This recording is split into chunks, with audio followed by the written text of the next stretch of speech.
Pagi ini kita akan, tadi pagi sudah ada kuliah ya sama Dokter Retno kalau tidak salah. Mas siapa lagi satu lagi. Nah, pagi ini kita akan belajar untuk vaksinasi. Oke. Nanti kalau misalnya ada pertanyaan di tengah-tengah, silakan kalian bisa interupsi. Tidak usah menunggu sampai akhir, dipersilahkan. Oke, prinsip dasar vaksinasi. Yang pertama, sejarahnya dulu ya. Jadi pada tahun 1796 ada seorang ilmuwan namanya Pak Edward Jenner ya. Dia menemukan bahwa pada saat itu ada seorang anak umur 8 tahun namanya James Phipps. Jadi pada waktu itu terjadi wabah variola gitu ya. Nah, variola itu adalah satu jenis cacar yang menimbulkan angka kesakitan dan juga angka kematian yang cukup tinggi.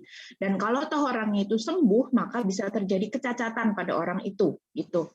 Nah, sehingga pada waktu itu banyak orang yang meninggal, banyak orang yang sakit, gitu. Nah, terus saat itu ada cow, jadi ada sapi, gitu. Sapi itu juga sampai terkena cacar, namanya cowpox. Nah, dari sapi itu dia ambil pusnya, dia ambil nanahnya, kemudian dia ekstraksi gitu. Nah, nanah dari si sapi tadi yang kena cacar itu disuntikkan sama si James Phipps tadi, umur 8 tahun. Nah, setelah disuntikkan ternyata si James Phipps tadi demam. Terus kemudian dia nggak enak pada bagian aksilanya ya karena disuntikannya di daerah lengan gitu. Tapi setelah itu dia baik-baik aja. Jadi 9 hari setelah itu dia nggak terkena cacar seperti yang lain. Kemudian dia juga baik-baik aja. Dia waktu itu gejalanya selama kurang lebih 9 hari itu anak itu demam, kemudian turun nafsu makan. Tapi setelah itu baik-baik saja gitu. Nah ini ilustrasi pada saat itu ya, di mana tahun 1976 pada tanggal 14 Mei, seorang anak yang namanya James Phipps, umur 8 tahun, dia disuntik nanah atau cairan dari lesi dari cowpox-nya sapi, kemudian ternyata setelah itu dia baik-baik saja dan tidak terkena cacar. Nah, kemudian selain itu, ternyata sebelum Jenner ini, itu kalau kita merunut gitu ya, ada seorang ilmuwan Islam yang namanya Muhammad Ibnu Zakaria Ar-Razi, atau kalau orang Barat nyebutnya sebagai Razes gitu ya. Dia menemukan bahwa satu konsep bahwa ketika seseorang itu sudah terkena smallpox sekali, gitu, terkena cacar sekali, maka ternyata dia habis itu nggak kena lagi, gitu. Itu pengamatannya seperti itu.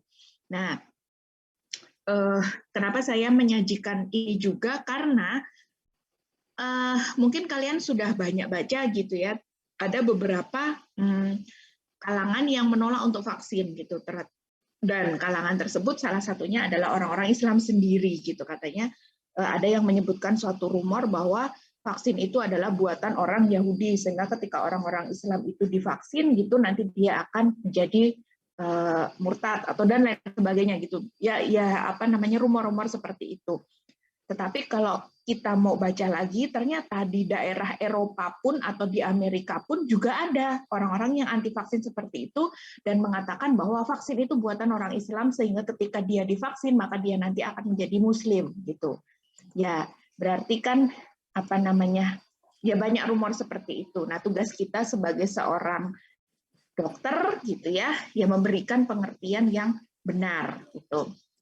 Bahwa ternyata sejak zaman dulu kala bahkan yang menemukan vaksin itu tidak hanya dari orang-orang Eropa saja, orang-orang Barat saja, orang-orang non-Muslim saja, tapi orang Muslim pun juga merupakan salah satu ilmuwan yang mempelajari tentang vaksin ini.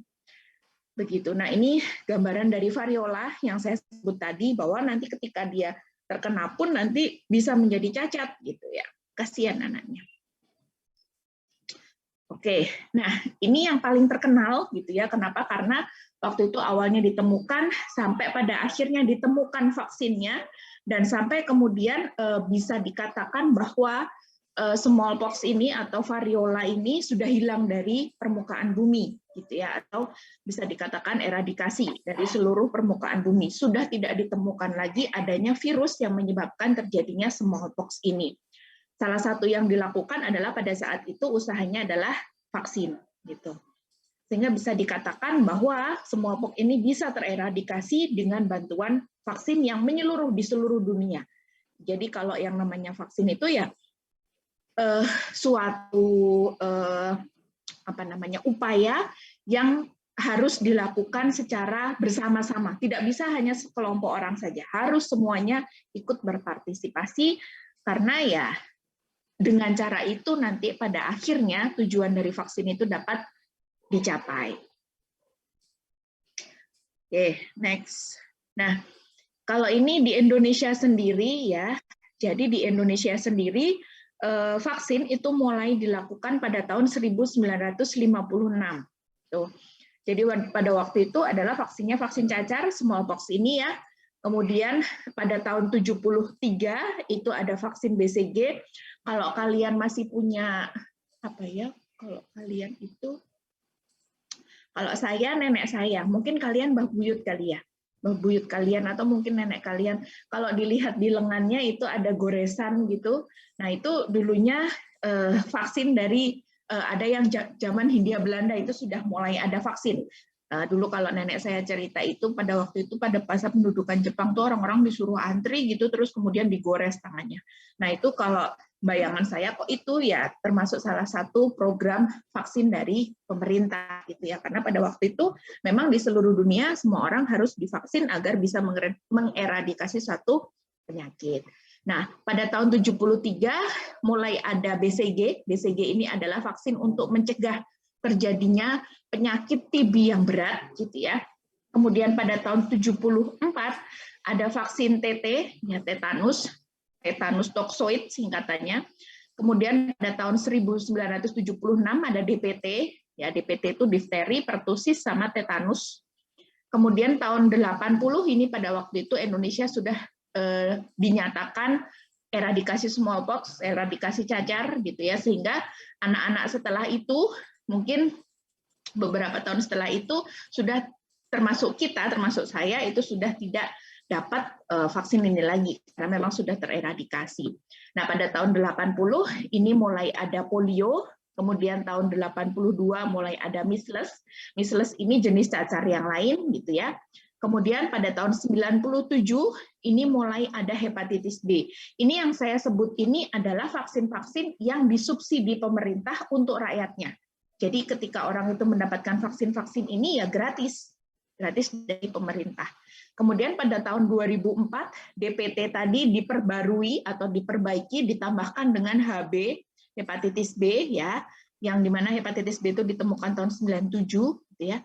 Karena saya kelahiran tahun 80-an, maka waktu itu saya belum dapat hepatitis B. Saya baru dapat hepatitis B itu beli gitu. Bapak ibu saya beli di rumah sakit, harganya cukup mahal. Gitu. Saya divaksin pada saat saya SD.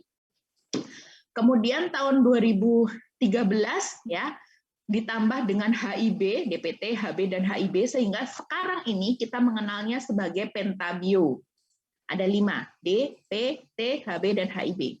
Kemudian tahun 2016 ada IPV dan HPV, tapi setahu saya untuk kedua ini hanya bukan IPV itu polio yang injeksi.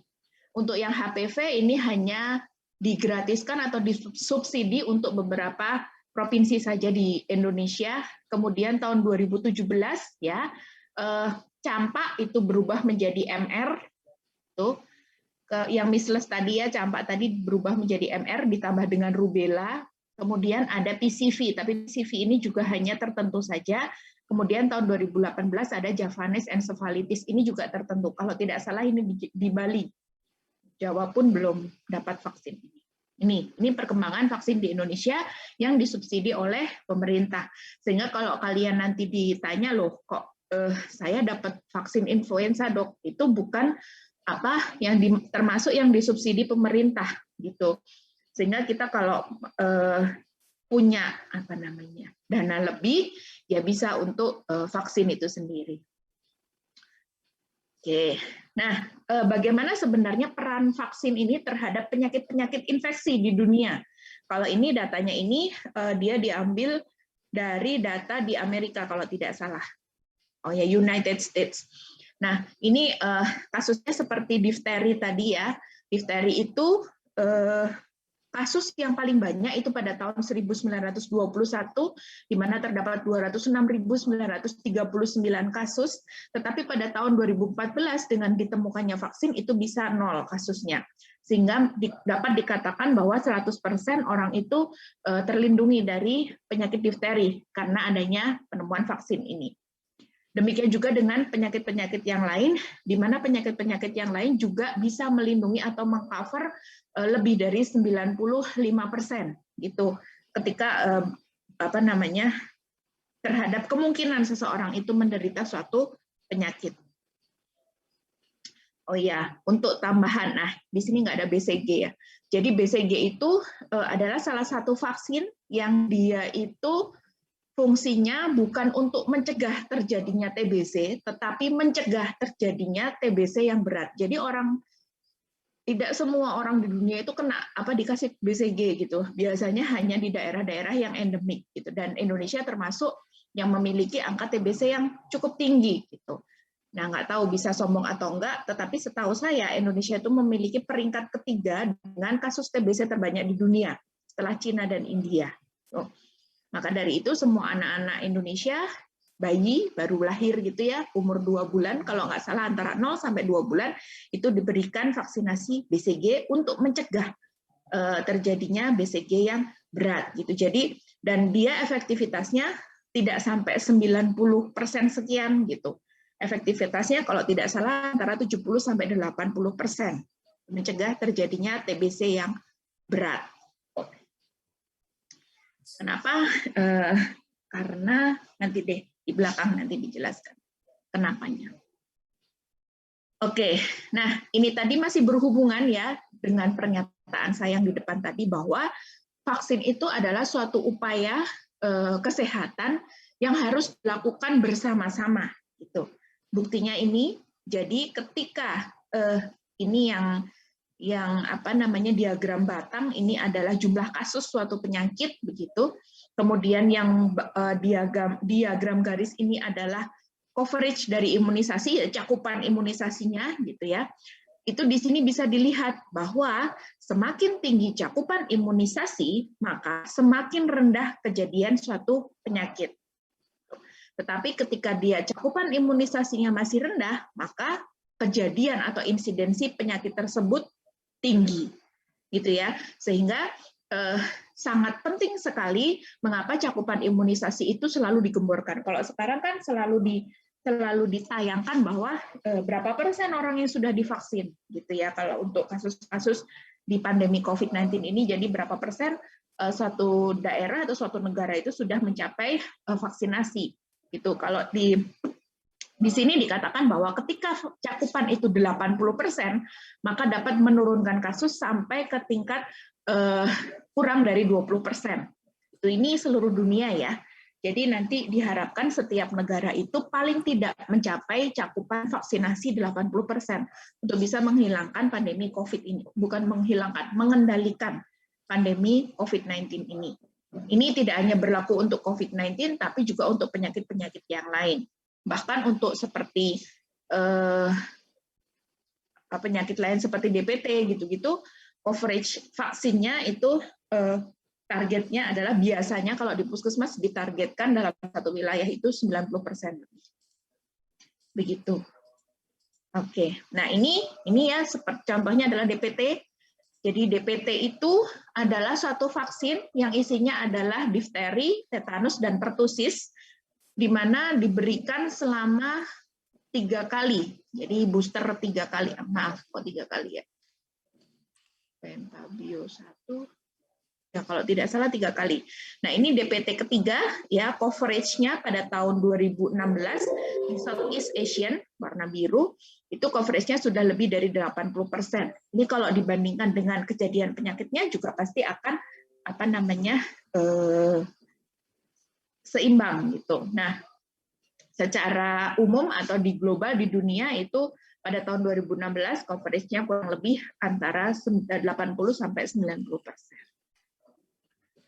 Nah, kenapa sih harus begitu? Kenapa harus coverage-nya harus tinggi atau cakupan imunisasinya harus tinggi? Nah, fungsinya atau tujuan kita adalah herd immunity atau imunitas, apa sih namanya sekarang tuh bahasa Indonesia, imunitas komunal, imunitas community gitu ya. Nah, di sini dikatakan bahwa the reduction of infection or disease in the unimmunized segment as a result of immunizing a proportion of the population. Jadi artinya begini, ketika seseorang itu, jadi tidak semua orang di dunia ini yang bisa tercover sama imunisasi. Kalian pasti sudah tahu ya adanya komorbid, bahwa orang itu nggak bisa diimunisasi karena ada bla bla bla bla. Itu.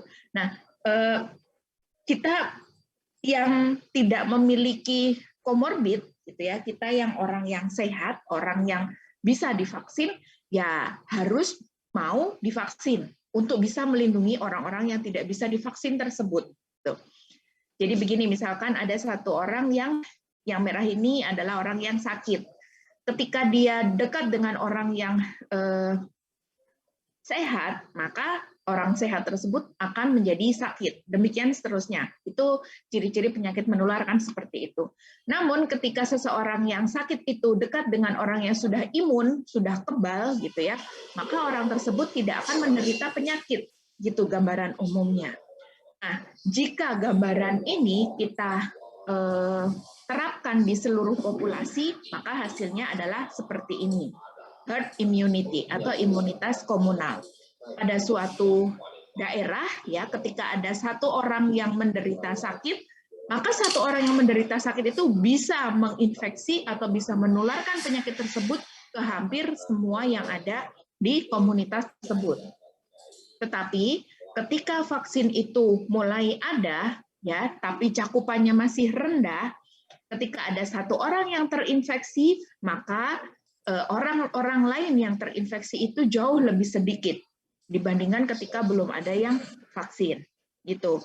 Tetapi ketika cakupan imunisasinya sudah banyak, sudah tinggi, gitu, pasti ada beberapa orang yang tidak bisa divaksin karena adanya komorbid dan lain sebagainya tadi.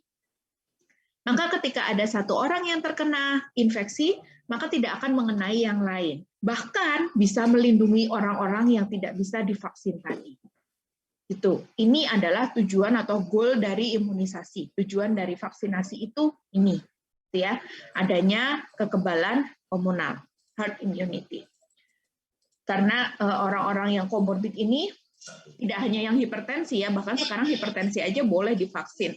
Tetapi di sana ingat bahwa ada anak-anak yang terkena kanker, ada anak-anak atau orang tua yang selama hidupnya dia harus mengkonsumsi obat-obatan imunosupresan untuk bisa bertahan hidup. Nah, orang-orang ini tidak bisa divaksin, gitu ya. Kita ini sebenarnya tidak. Wah, Mas Dedi ini lagi nonton apa ya? Kita ini diadakan. Nah, saya tak telepon.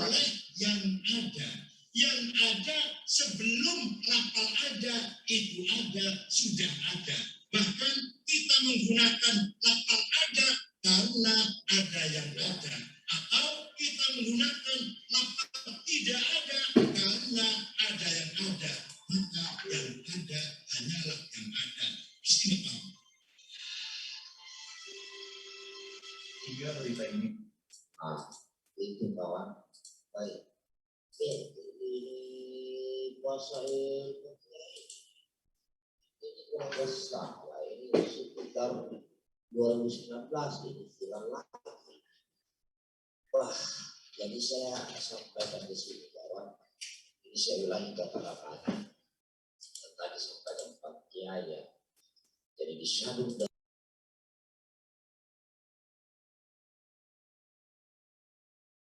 Oke, sudah.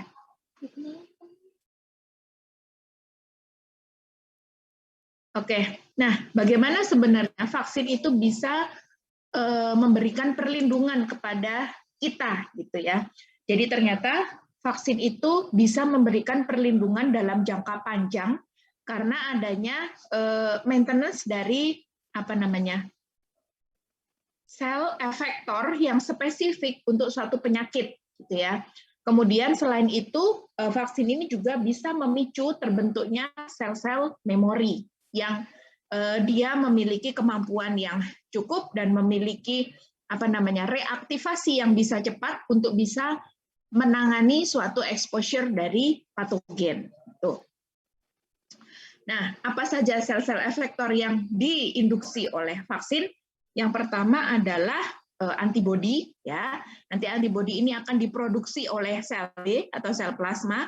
Kemudian yang kedua nanti dia akan mengaktifasi sel TCD8 atau CTL. Kemudian yang ketiga nanti dia akan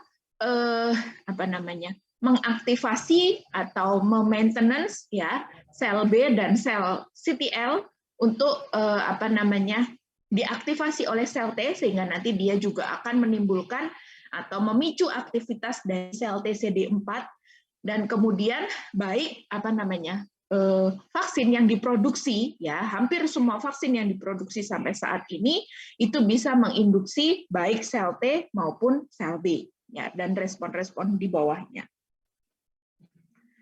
Nah, ini fungsinya kalian sudah tahu lah ya kalau antibodi dia kan fungsinya untuk mencegah ya dan mengurangi infeksi patogen baik ekstraseluler maupun intraseluler dan juga untuk membersihkan patogen-patogen ekstraseluler dengan cara opsonisasi, netralisasi dan juga aktivasi dari sistem komplement.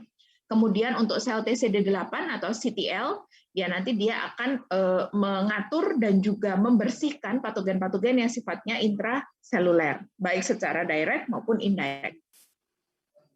Kemudian sel TCD4 nanti dia akan membantu mengatur dan juga membantu membersihkan patogen-patogen ekstraseluler maupun intraseluler dengan cara mengaktifasi sel B dan bisa juga dengan cara mengaktifasi dari CTL dan juga makrofag melalui sel T helper 1 dan sel T helper 2.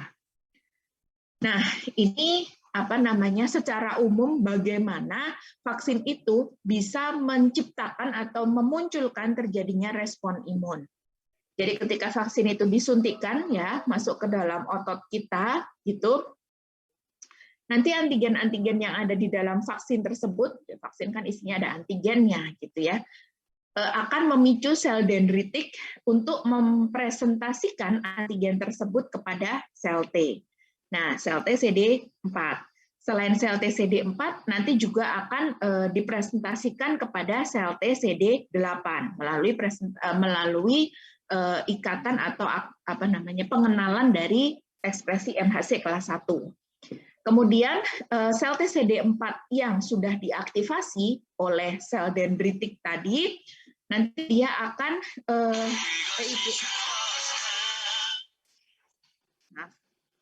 sel TCD4 tadi ya itu nanti akan berubah menjadi sel T helper yang akan mengaktifasi sel B ya melalui BCR-nya untuk mengadakan proliferasi dan diferensiasi sehingga menjadi sel B memori dan juga sel plasma yang menghasilkan antibodi.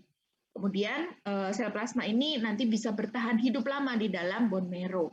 Selain itu nanti sel TCD4 ini juga akan mengaktifasi ya sel TCD8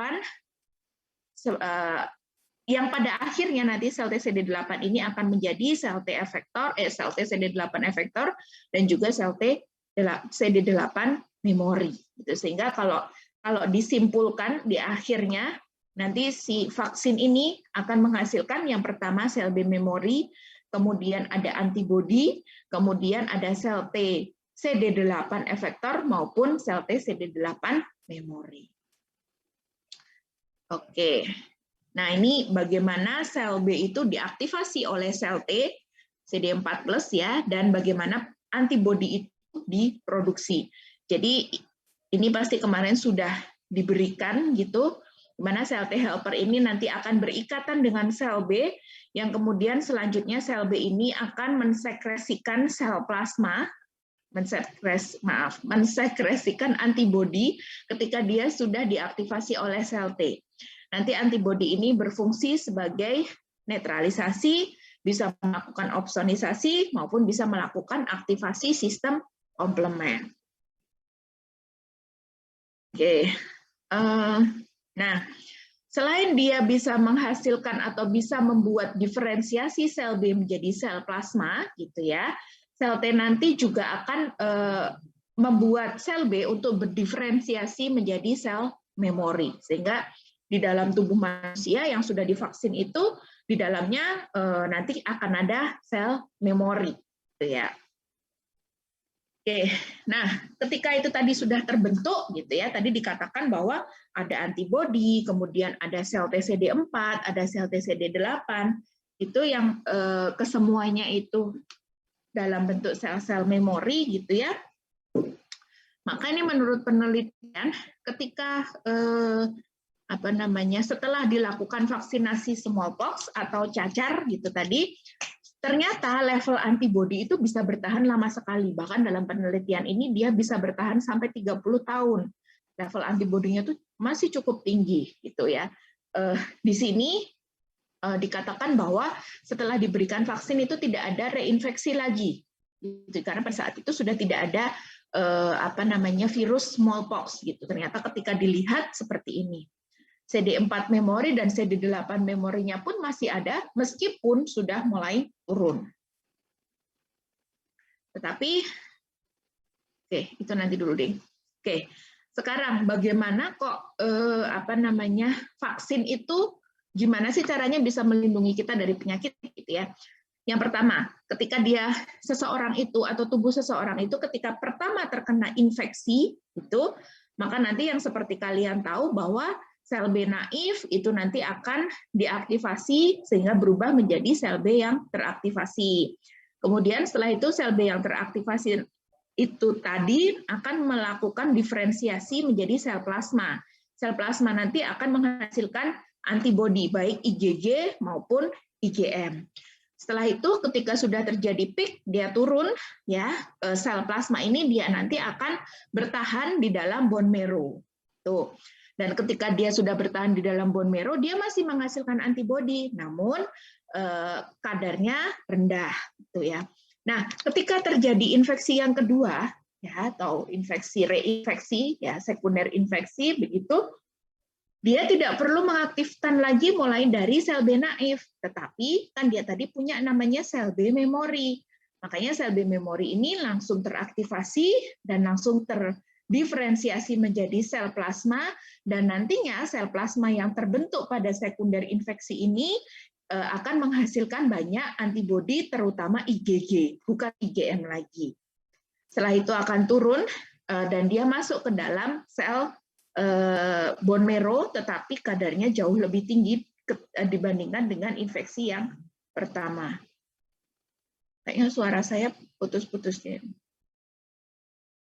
Try closing some in application. Oke, next. Kemudian nanti akan memorinya akan lebih tinggi lagi.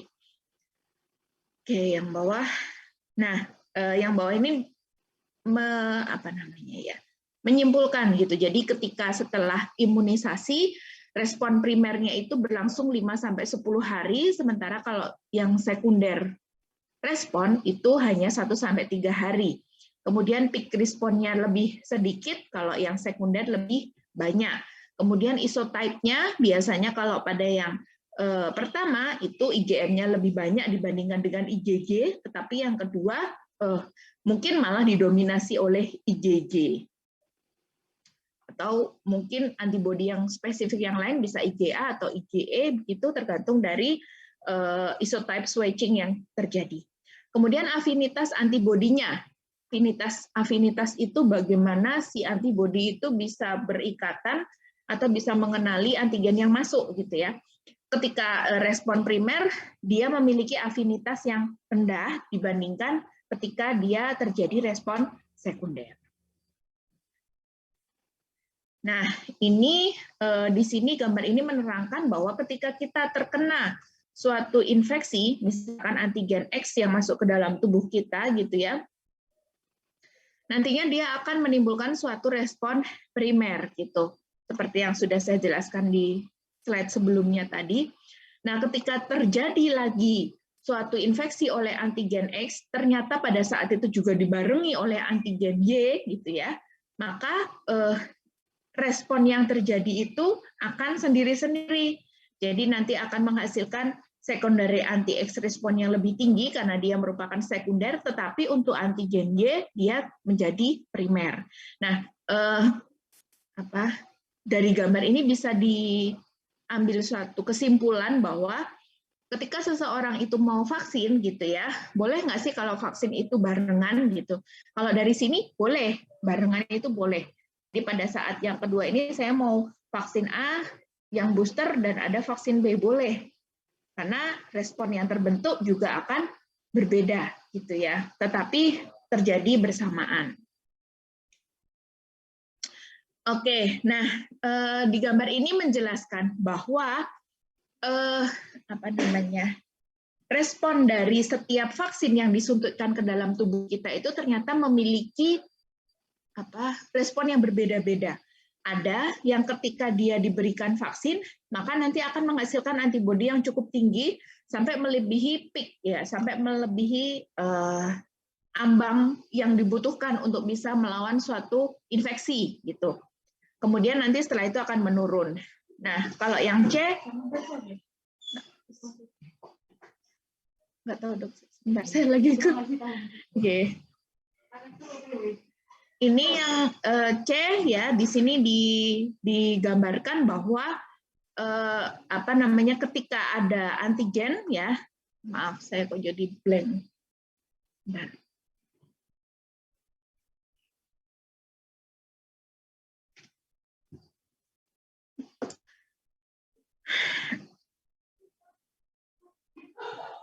Ini vaksin C ini di sini digambarkan bahwa ketika dia diberikan vaksin ternyata antibodi yang terbentuk itu cukup tinggi sampai melebihi ambang dan dia bertahan cukup lama di sana.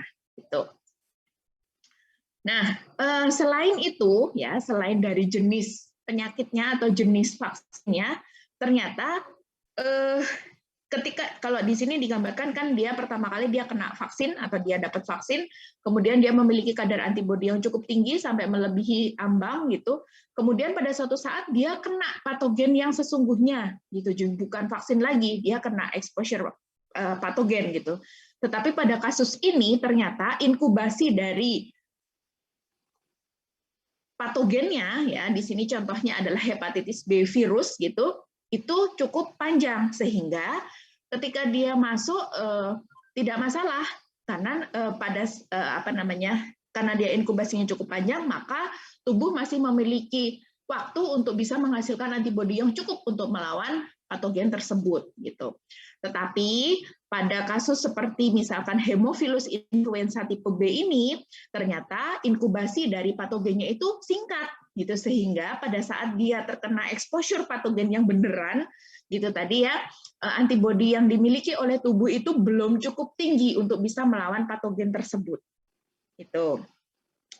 Nah, kalau ini contohnya adalah pada yellow fever atau demam kuning, itu patogen antibodi yang terbentuk kan tadi sudah cukup tinggi sehingga ketika ada patogen yang masuk pun tidak masalah. Nah, kalau seperti ini bagaimana? Seperti yang B ini, maka kalau seperti ini dibutuhkan booster. Dibutuhkan booster, dibutuhkan vaksin yang kedua, mungkin vaksin yang ketiga gitu ya, untuk bisa meningkatkan kadar dari antibodi agar ketika tubuh kita terkena patogen yang sesungguhnya itu masih bisa melindungi dari patogen tersebut. Oke, nah sampai sini ada pertanyaan?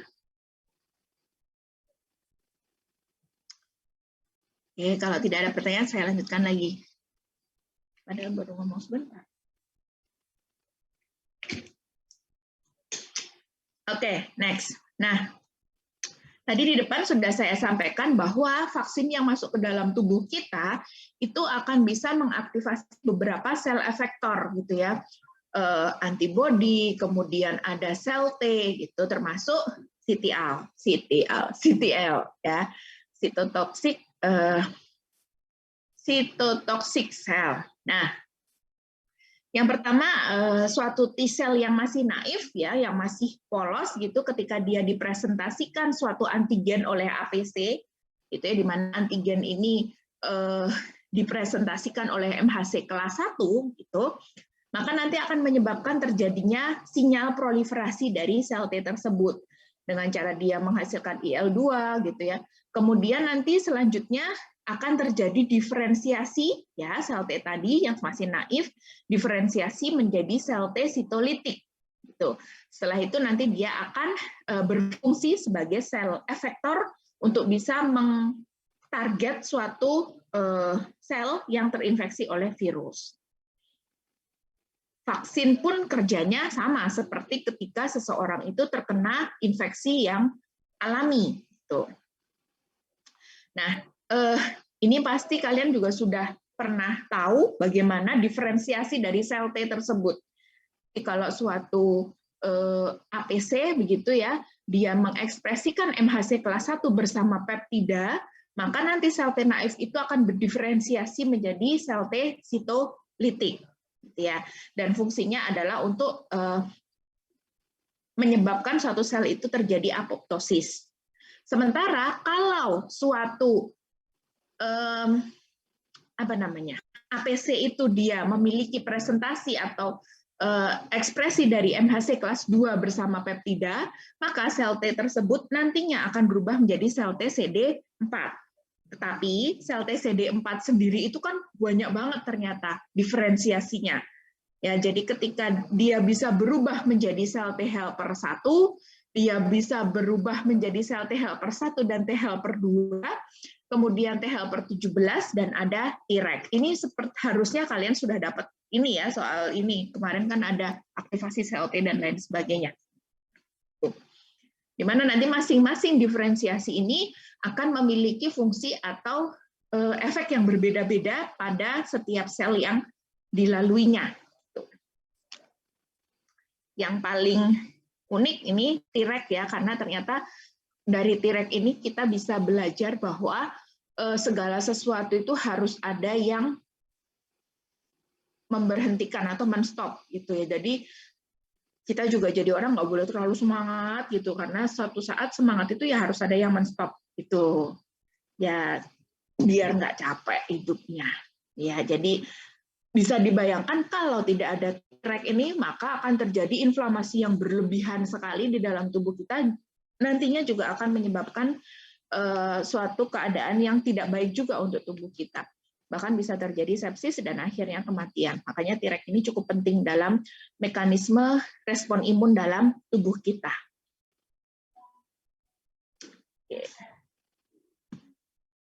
Nah, ini sebenarnya tadi sudah saya singgung ya, bahwa ketika kita melakukan vaksinasi gitu ya, hal yang biasanya yang paling mudah untuk dilihat adalah respon antibodinya. Bagaimana kadar antibodi dalam tubuh itu, gitu. Tinggi atau tidak, gitu kan. Tetapi ternyata ketika kita ngomongin tentang antibodi ini, ternyata tidak melulu soal banyak tidaknya antibodi ini berada, gitu. Levelnya berapa, kadarnya banyak enggak, gitu. Tetapi juga kita membicarakan tentang bagaimana afinitas dari si antibodi tersebut. Bagaimana kemampuan dari antibodi tersebut.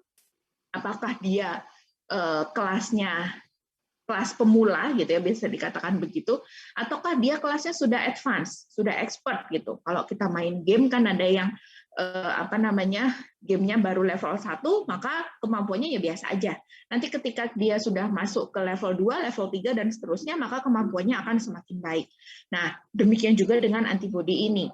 Ketika dia sudah naik kelas gitu ya, lebih spesifik lagi, maka dia akan memiliki afinitas atau afinitas yang lebih baik dalam mengenali antigen maupun menstimulasi terjadinya aktivasi suatu sel lain. Nah, gambarannya seperti ini. Ini ya, tadi sudah saya singgung tentang gambar yang ini. Jadi ini yang atas ini adalah yang grafik ini ya. Grafik yang atas ini, sebentar, saya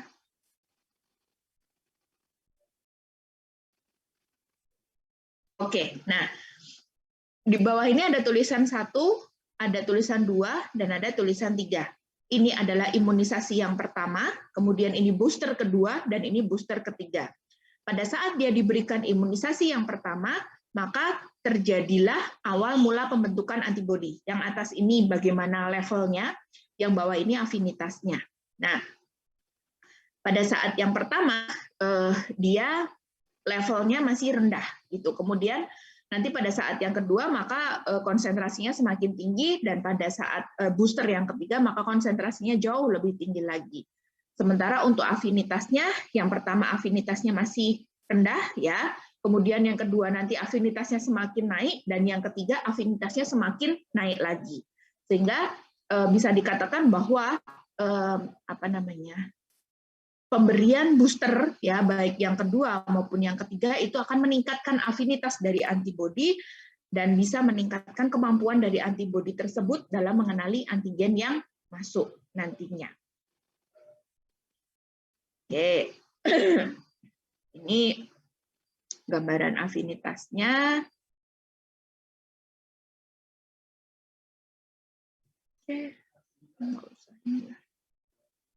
Oke. Sampai sini ada pertanyaan?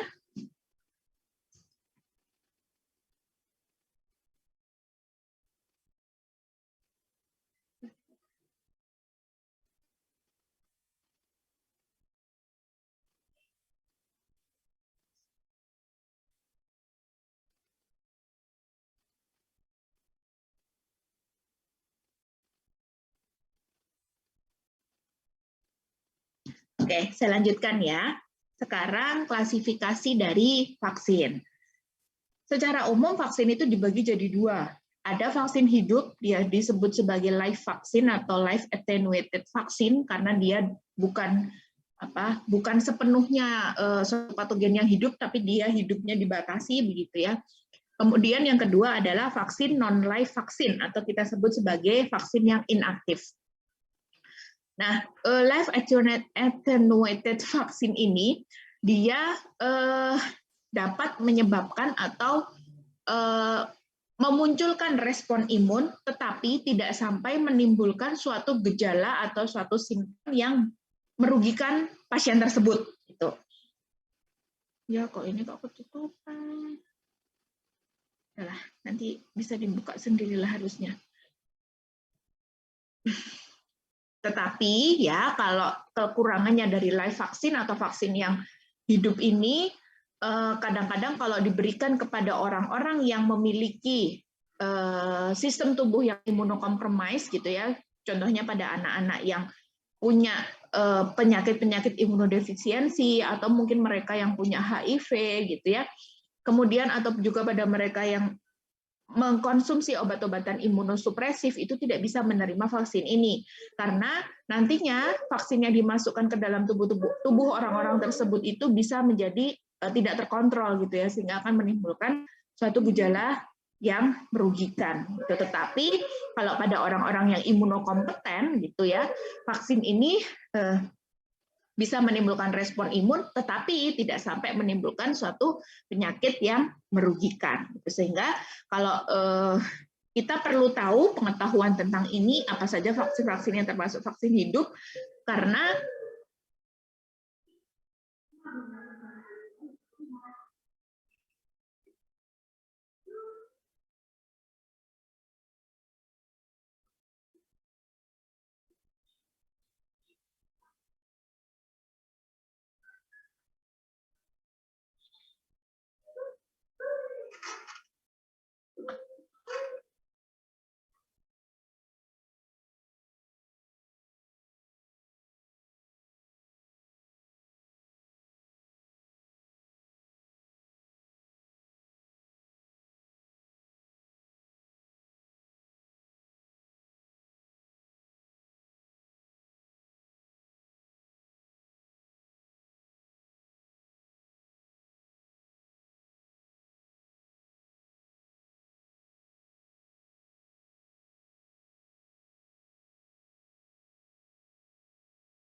tiba-tiba mati internet saya.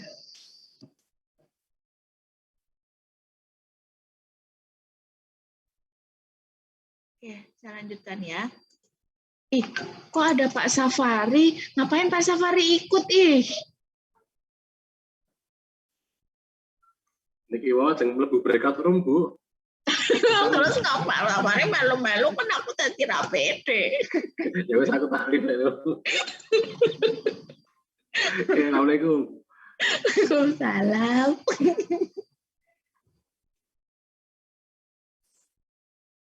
Oke, kita lanjutkan. Nanti di ini sendirilah ya. Saya lama nanti kalau harus benerin. Oke, next. Yang kedua adalah vaksin yang kita sebut sebagai inaktivasi, ya, inactivated vaksin gitu, atau non-live vaksin. Biasanya vaksin-vaksin inaktivasi ini adalah didapat dari organisme secara keseluruhan.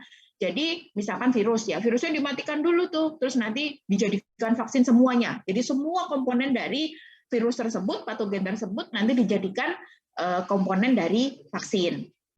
Atau bisa juga diambilkan dari protein yang dimurnikan atau purified atau diekstraksi dari suatu organisme gitu. Sehingga contohnya adalah di sini vaksin pertutusis yang aseluler gitu. Jadi diambilkan hanya dari proteinnya aja. Kalau yang whole tadi contohnya adalah pertusis yang whole cell. Jadi begini, saya ini selesaikan dulu ya satu ini. Kemudian ada juga protein rekombinan, gitu. Jadi protein yang diambilkan dari gen dari suatu virus, gitu. Misalkan contohnya adalah vaksin HBV, atau misalkan polisakaridanya dari suatu organisme. Contohnya adalah vaksin pneumococcus. Oke, kembali lagi ke pertusis. Jadi di dunia sekarang, saya nggak tahu di dunia, tapi di Indonesia sekarang ya, itu vaksin pertusis itu kan dia berada dalam bentuk vaksin pentabio. Pentabio itu ada vaksin D, difteri, pertusis, tetanus, kemudian ada HIB dan ada HB. Jadi dia jadi satu. Nah, di Indonesia lagi ya, jenis-jenis vaksin itu pabrikannya secara umum dibagi jadi dua. Pabrikan dari Bio Farma itu merupakan pabriknya pemerintah sendiri, sehingga vaksin-vaksin yang disubsidi oleh pemerintah itu keseluruhannya berasal dari Bio Farma gitu. Kemudian ada vaksin yang berasal dari non Bio Farma, biasanya vaksin-vaksin impor gitu. Kita ngimpor dari negara lain. Nah, untuk vaksin yang dari Bio Farma itu DPT-nya menggunakan DPT yang whole cell gitu ya. Jadi tulisannya itu DPT gitu. Sementara kalau vaksin yang impor, DPT-nya itu aseluler, DP A kecil kemudian T. Bedanya apa? Nah, kalau kita jadi dokter nanti, secara umum bedanya adalah kalau gampangnya, kalau yang DPAT itu nggak bikin panas, Pak, Bu, kalau yang DPT biasa itu bikin panas gitu. Kenapa begitu? Nah, begini, kalian kan tahu kenapa kok kenapa kok yang satu bikin panas, yang satu nggak bikin panas? Sebenarnya nggak begitu. Sebenarnya semua vaksin itu bisa menyebabkan resiko terjadinya KIPI. Salah satu KIPI-nya adalah demam, gitu ya. Jadi baik itu whole cell pertusis maupun aseluler pertusis, dua-duanya bisa beresiko menyebabkan terjadinya demam, gitu. Tetapi karena yang satunya whole, jadi semua virusnya itu dimasukin semuanya ke dalam tubuh manusia, bisa dibayangkan bagaimana respon dari tubuh kita gitu ya. Jadi responnya juga akan merespon karena semuanya gitu ya. Jadi respon tubuhnya juga akan merespon dinding selnya, juga akan merespon nukleusnya, juga akan merespon sitoplasma di dalam organel-organel dalam sitoplasma, itu semua kan akan direspon sama tubuh. Sementara yang seluler karena dia hanya diambil protein tertentunya saja, maka yang akan direspon oleh tubuh ya hanya protein yang itu aja, gitu. Sehingga resiko untuk terjadi demam atau terjadi KIPI itu lebih rendah dibandingkan pada yang whole cell. Tuh. Nah, terus nanti masyarakat bilang gini, kalau mau yang nggak demam harganya mahal, kalau mau yang demam murah gitu. Sebenarnya bukan murah dan mahal, tetapi balik lagi satu subsidi, satu nggak subsidi gitu.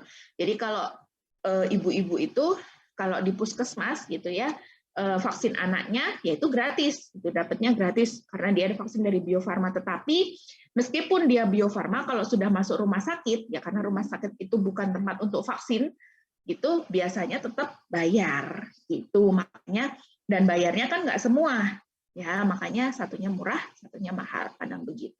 Itu nanti apa namanya, problematika di masyarakat lah, kurang lebih seperti itu. Tetapi kalian sebagai dokter tahu bagaimana dasarnya, bagaimana prinsipnya, kenapa kok satunya dibilang panas, satunya dibilang nggak panas gitu. Oke, next.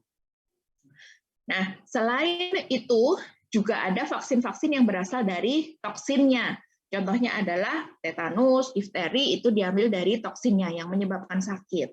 Kemudian ada juga ya perkembangan dari inactivated vaksin ini, pada akhirnya juga ada viral vectors gitu. Ini termasuk vaksin-vaksin yang baru gitu ya. Jadi menggunakan vektor dari virus lain gitu yang tidak menyebabkan penyakit untuk bisa mengantarkan antigen ke dalam tubuh manusia untuk bisa dibentuk suatu respon imun yang diinginkan.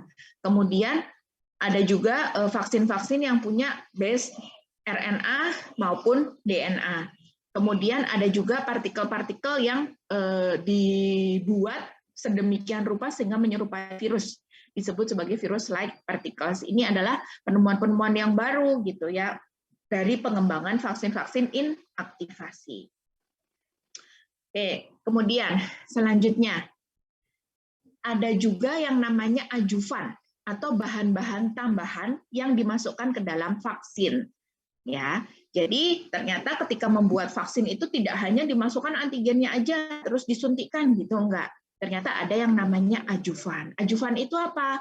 Adjuvan itu adalah bahan-bahan yang ditambahkan untuk meningkatkan kemampuan dari vaksin itu untuk menimbulkan respon imun, gitu ya.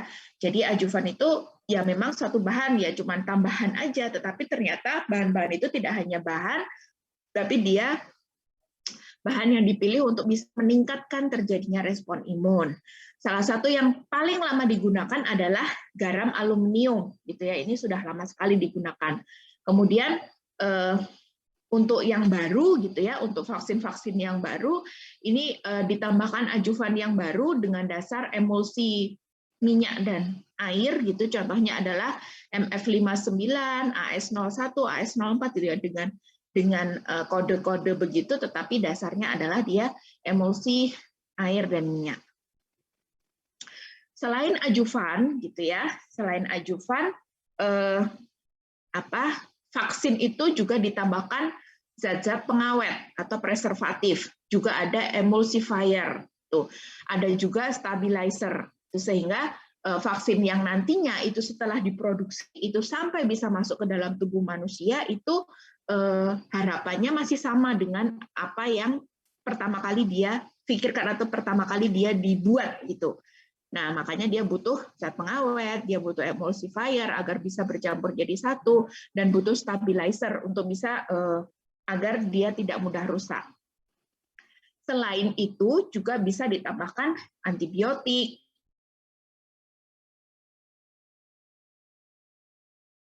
media yang baik untuk pertumbuhan bakteri gitu ya, sehingga harus ditambahkan antibiotik, kadang-kadang ditambahkan telur juga, ada protein-protein dari jamur dan lain.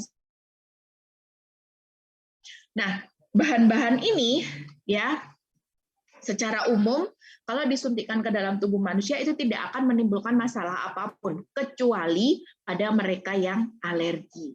Makanya kalau kemarin kalian sudah vaksin ditanya punya alergi enggak gitu. Ya, ketika dia punya alergi, mungkin ke alergi telur yang berat gitu, biasanya itu akan diobservasi untuk atau dipertimbangkan untuk tidak diberikan terlebih dahulu. Gitu. Oke, next.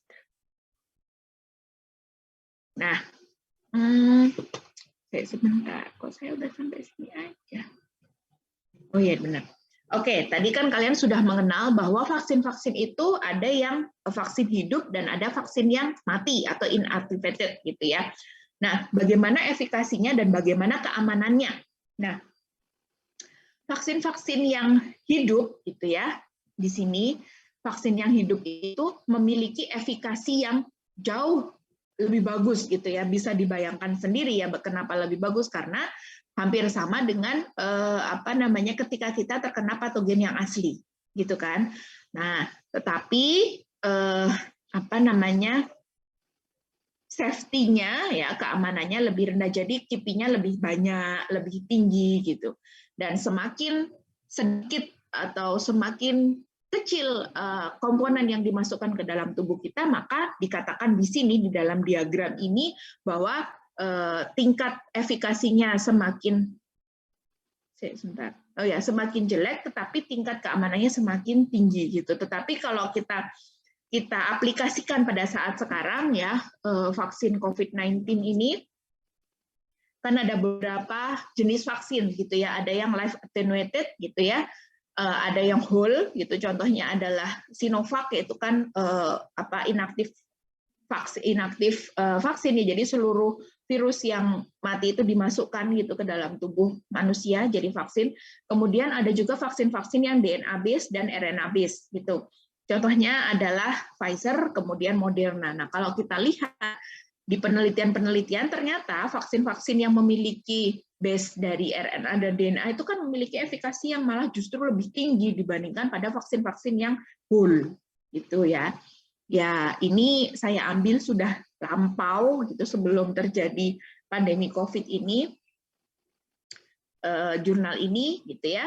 Tapi ternyata setelah sekarang kita masuk ke era pandemi ini, kok ternyata berbeda dengan apa yang sudah diteorikan. Oke, next. Nah, ini tipe-tipe vaksin ya. Saya kira kita perlu tahu, yang harus dihafal satu persatu, tapi perlu tahu. Dan kebetulan kemarin lomba apa ya, RMO atau AIMO. Nah, itu kan ada bidang imunologi dan infeksi kalau nggak salah. Nah, saya pernah tanya sama salah satu peserta yang pernah ikut lomba tersebut, ternyata yang ditanyakan yang ini. Jadi contohnya misalkan difteria itu termasuk vaksin dengan tipe apa gitu, atau di bawah ini adalah vaksin yang hidup, itu contohnya apa. Itu ternyata ditanyakan justru di lomba itu gitu. Oke, contohnya di sini yang pertama live attenuated. Jadi dia sudah dilemahkan atau sudah inaktivasi gitu ya si virusnya itu. Contohnya adalah measles, kemudian ada MAM, rubella, kemudian yellow fever, influenza, polio oral, kemudian ada tifoid, JE, Javanese encephalitis, rotavirus, BCG, dan ada varicella zoster. Ini semuanya adalah vaksin-vaksin hidup. Sehingga ini semua tidak boleh diberikan kepada mereka yang memiliki status imunokompromis. Oke.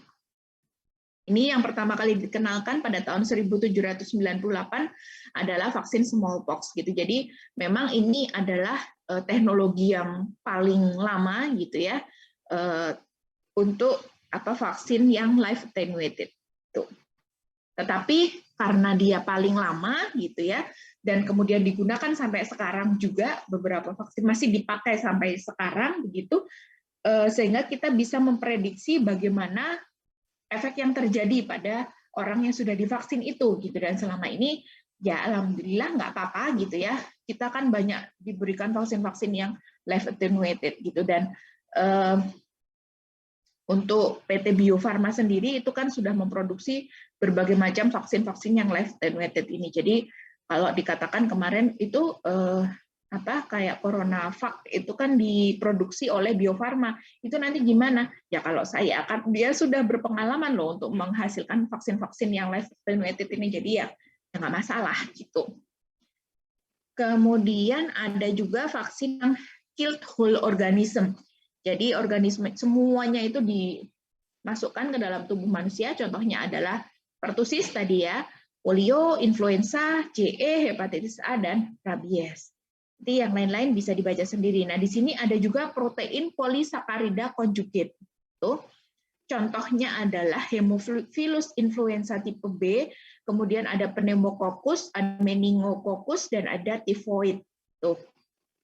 Jadi nanti diambilkan polisakarida dari organisme tersebut, kemudian ditambahkan protein karier.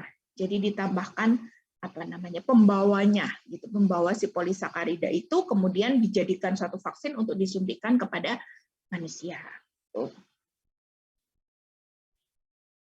Tetapi kalau kalian perhatikan di sini nggak ada yang hanya polisakarida aja gitu kan. Tadi kan diterangkan bahwa vaksin itu bisa loh diambilkan dari polisakaridanya gitu. Tapi di situ ternyata ditambahkan dengan protein karier. Nah, kenapa begitu?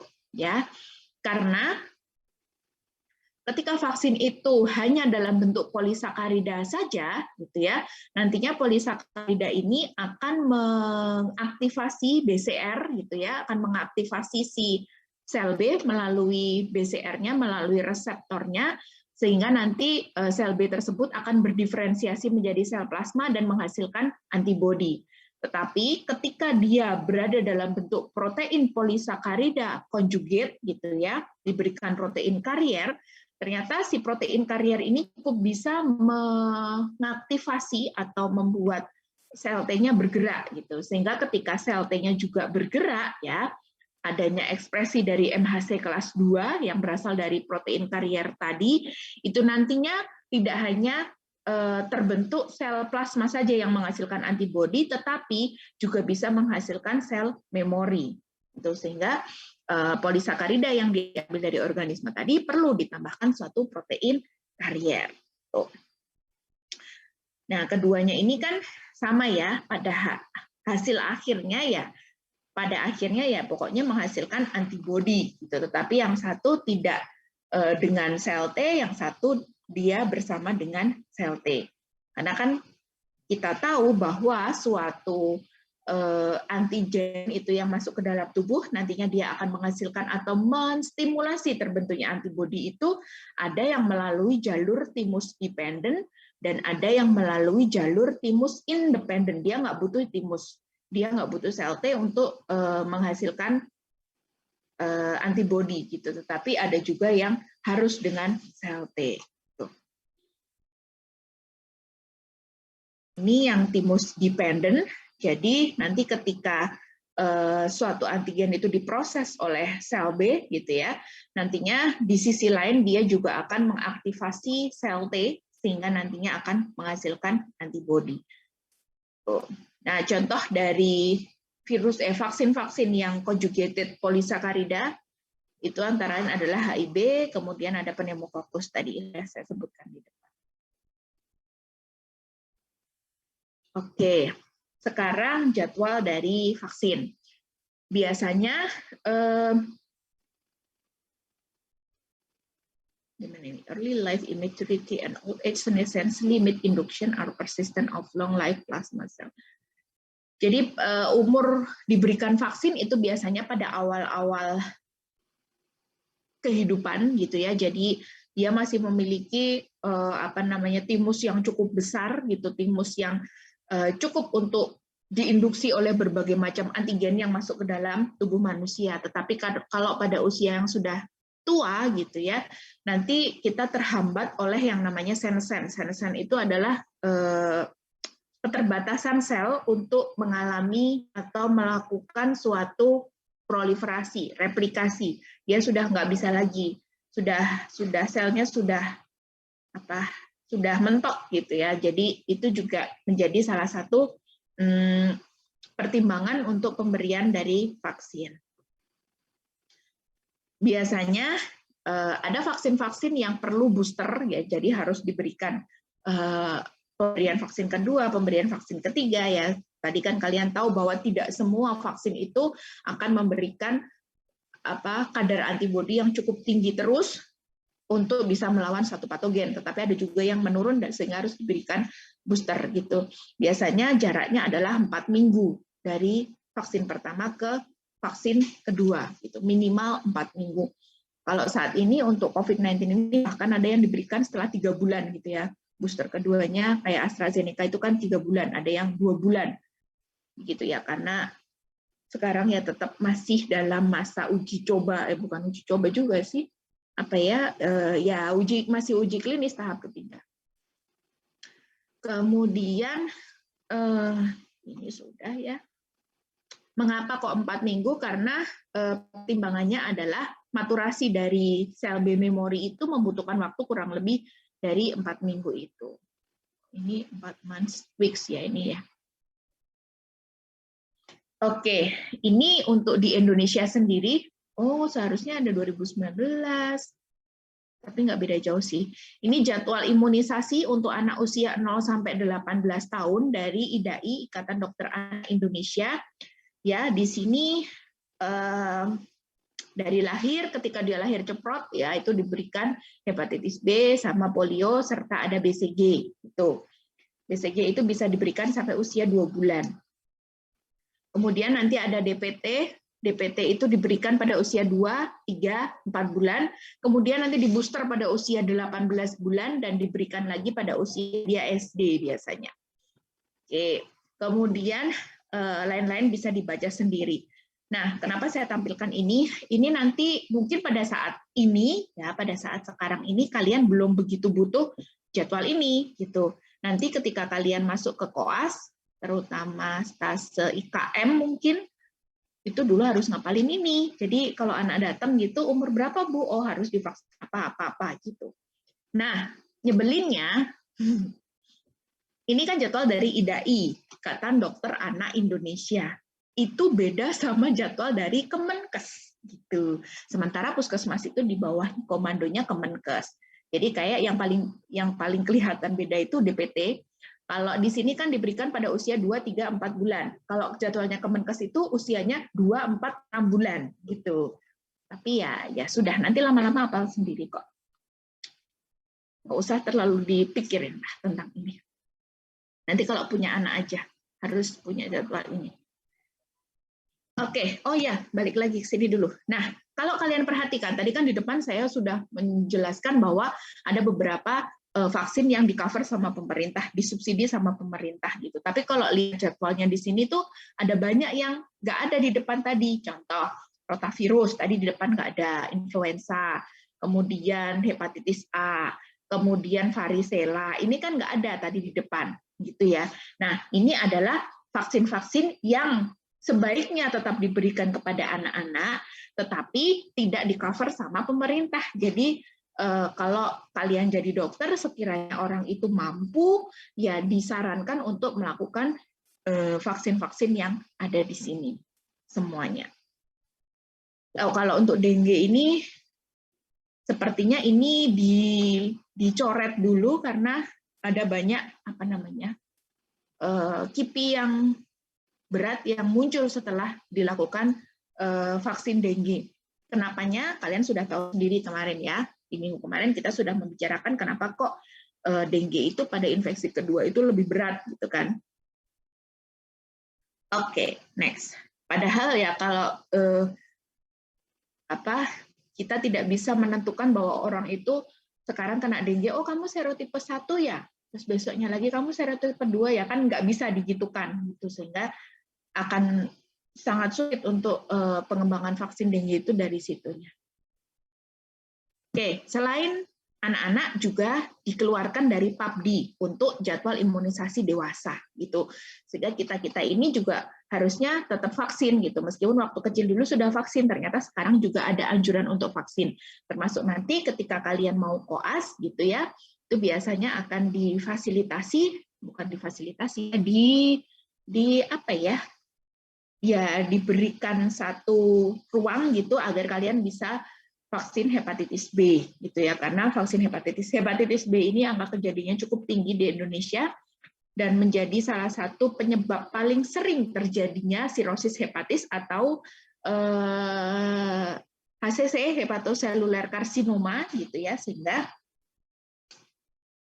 kita sebagai orang kesehatan kalau bisa ya sudah punya inilah kekebalan terhadap hepatitis B. Nanti di rumah sakit bakal banyak banget ketemu orang-orang yang dengan hepatitis B positif gitu.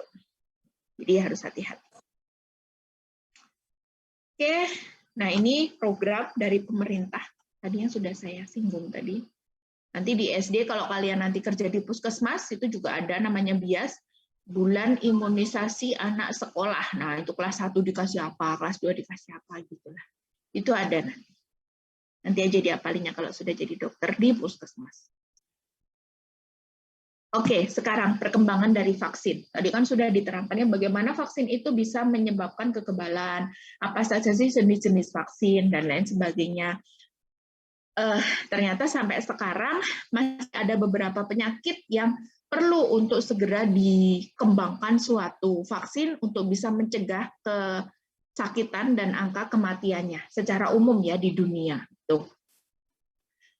Nah, tetapi yang menjadi challenge, yang menjadi apa namanya ya, salah satu hambatannya adalah genetic diversity gitu. Jadi baik pada orangnya sendiri maupun pada patogen yang menginfeksi. Contohnya pada COVID-19 ini genetic diversity-nya atau keanekaragaman genetiknya kan cukup banyak gitu ya, mulai dari apa tadi varian alpha sampai sekarang ada varian delta, bahkan ada varian mu, mungkin nanti ada varian apa lagi, itu kan juga menjadi challenge untuk perkembangan dari vaksin itu sendiri gitu, nggak cuma di COVID-19 tapi juga pada penyakit lain, atau mungkin pada dengue misalkan, itu kan juga punya genetic diversity yang cukup luas sehingga itu juga menjadi challenge sendiri untuk perkembangan vaksin.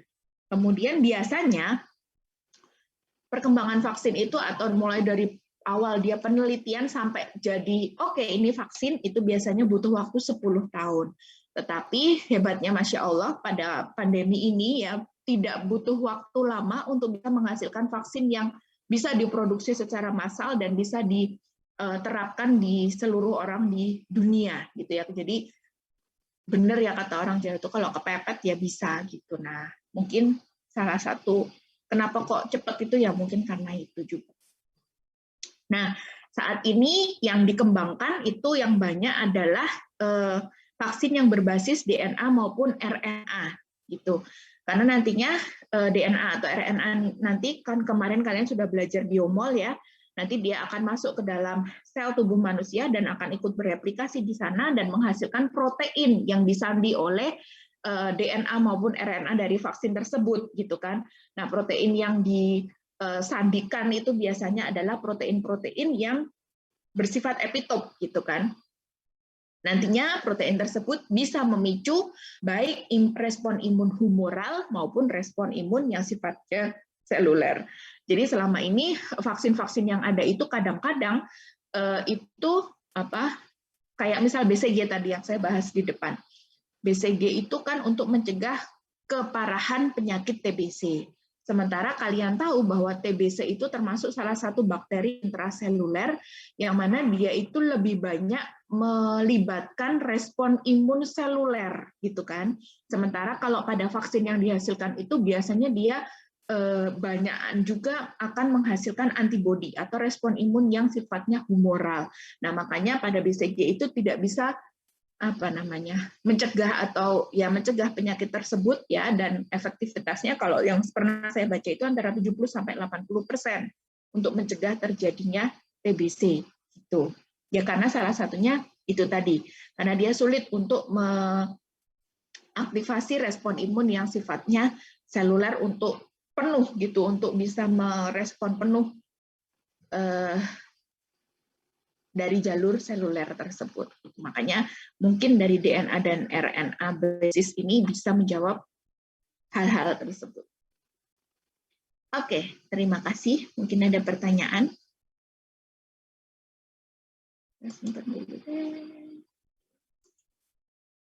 Oke, silakan. Ada pertanyaan?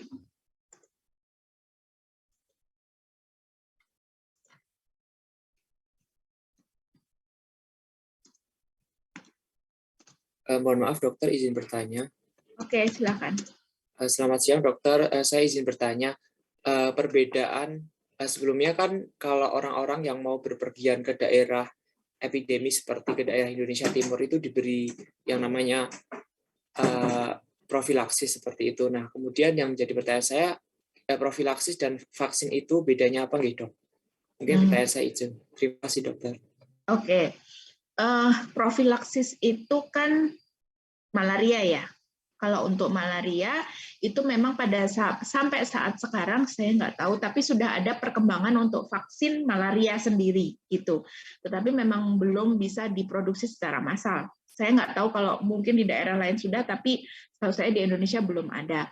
Nah, apa namanya, kalau profilaksis yang dimaksud dengan pemberian doksisiklin untuk mencegah terjadinya malaria itu berbeda dengan vaksin, gitu kan? Kalau vaksin itu dia prinsipnya adalah memasukkan antigen untuk bisa memicu respon imun dari tubuh, sehingga tubuh itu akan menghasilkan antibodi dan sel memori yang cukup untuk patogen tersebut. Sementara kalau doksisiklin di sini yang dimasukkan atau dikonsumsi oleh orang-orang yang akan ke Papua itu tidak menimbulkan hal tersebut gitu. Saya nggak tahu gimana ya cara kerjanya doksisiklin jadi profilaksis ini. Mungkin doksisiklin ini saya kurang tahu deh gimana cara kerjanya doksisiklin ini. Tapi nanti coba deh saya cari tahu. Tapi dia bukan vaksin. Dia berbeda dengan vaksin gitu ya, karena dia tidak memenuhi prinsip dari vaksin tadi. Di mana vaksin itu harus punya antigen.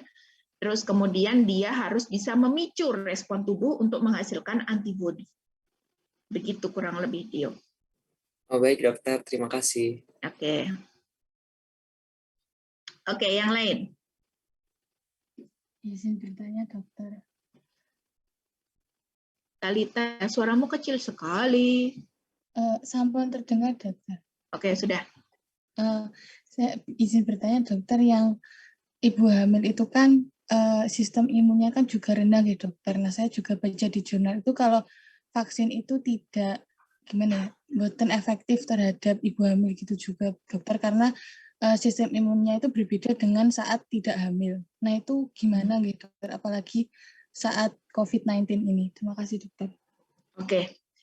Untuk ibu hamil yang membedakan dengan yang tidak hamil itu setahu saya adalah karena ada komponen darahnya yang berbeda dengan pada orang yang tidak hamil. Misalkan kalau diperiksa gitu ya, ibu hamil itu kadang kadar leukositnya tinggi, tetapi itu kalau untuk ibu hamil itu fisiologis. Atau apa namanya, karena adanya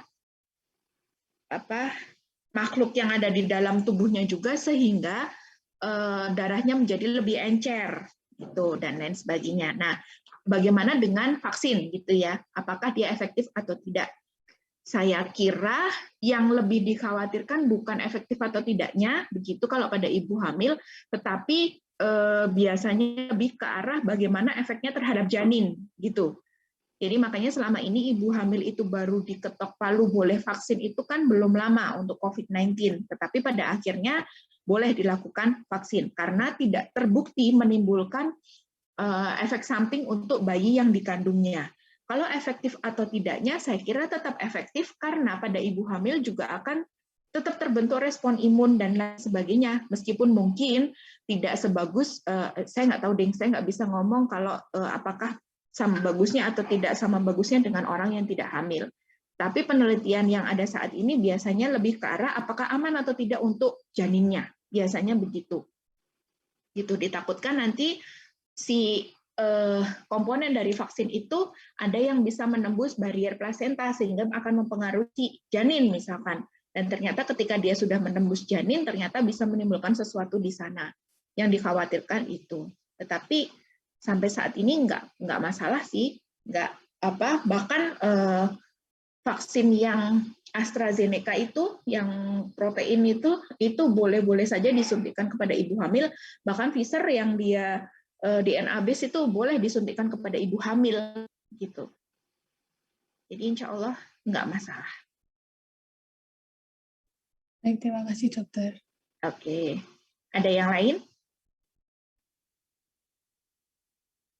Izin bertanya, dokter. Ya, silakan. Kan tadi apabila kan tujuannya vaksin dan imunisasi itu kan untuk menghilangkan suatu penyakit nih, dokter. Nah, tadi juga dijelaskan tentang herd immunity. Apakah ketika sudah terjadi herd immunity nanti makin lama virusnya itu akan menghilang, atau ketika si virusnya itu menghilang harus melewati tahap herd immunity terlebih dahulu, dokter? Terus yang pertanyaan yang kedua, tadi kan dokter juga bilang kalau vaksin itu prosesnya tuh untuk lansia tuh lambat kan, dokter. Tapi kenapa di vaksin COVID-19 ini yang para lansia tuh didahulukan? Begitu, dokter. Terima kasih. Oke.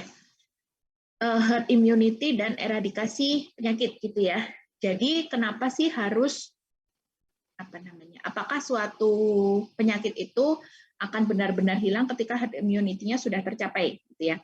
Jadi nanti ketika suatu herd immunity itu tercapai itu kita baru tahu ketika sudah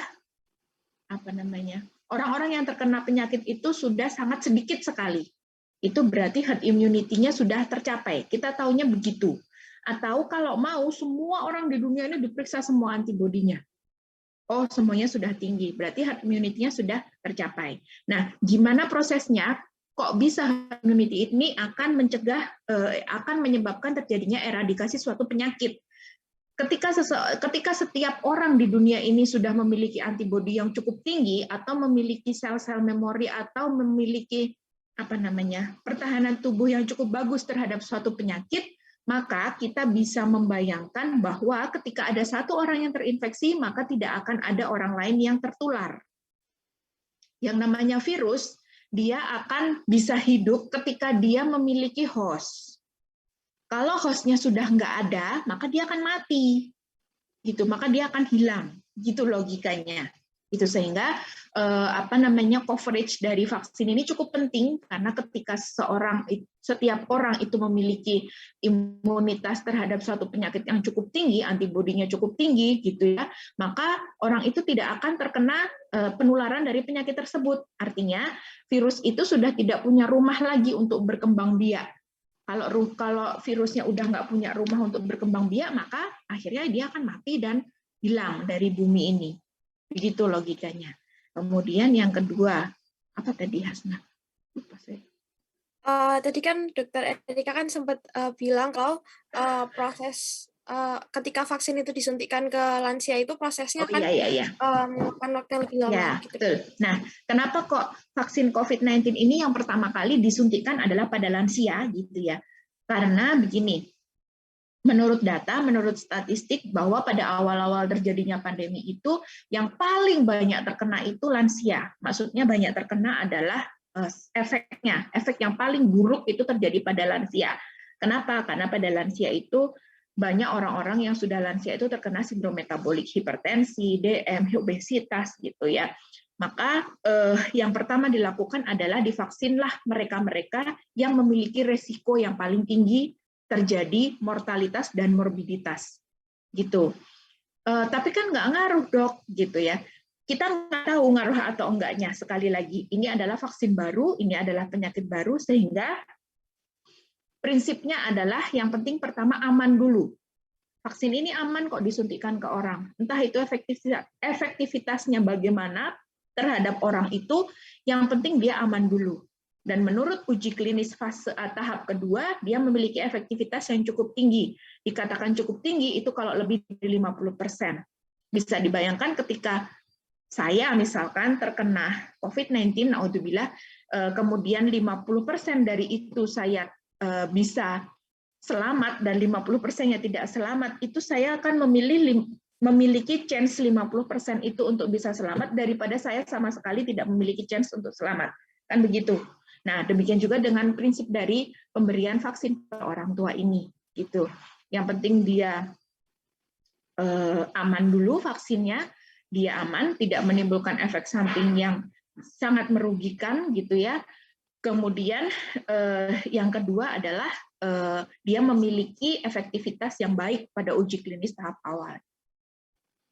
Efektivitasnya baik, ya sudah disuntikkan. Begitu kurang lebih hasil. Oke, dokter, matur nuwun, dokter.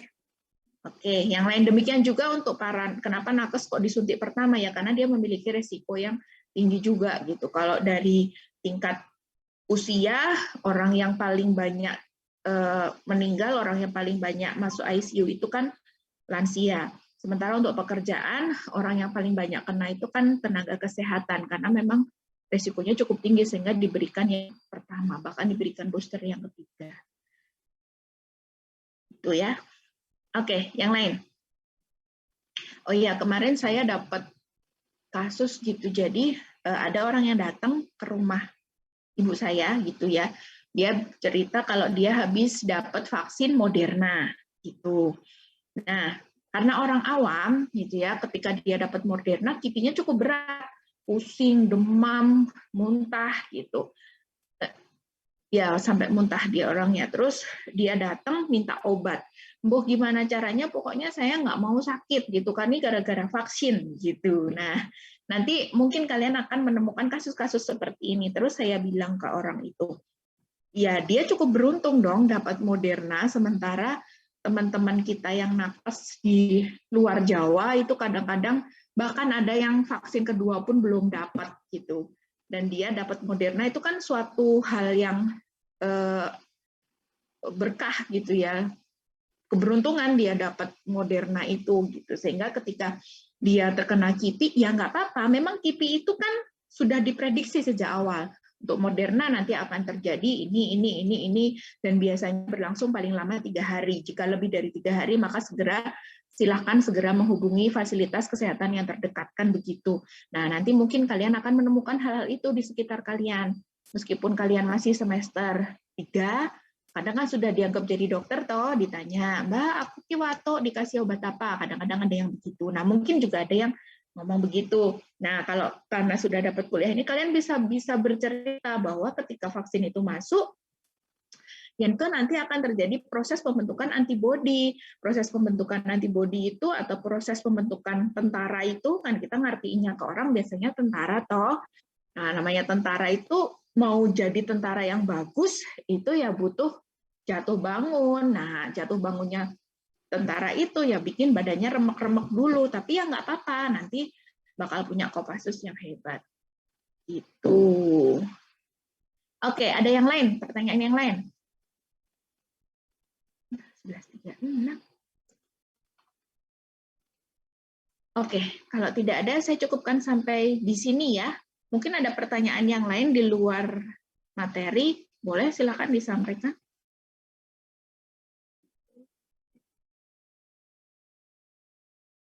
Oke, kalau tidak, saya cukupkan sampai di sini. Semoga bermanfaat. Saya mohon maaf jika masih ada kesalahan.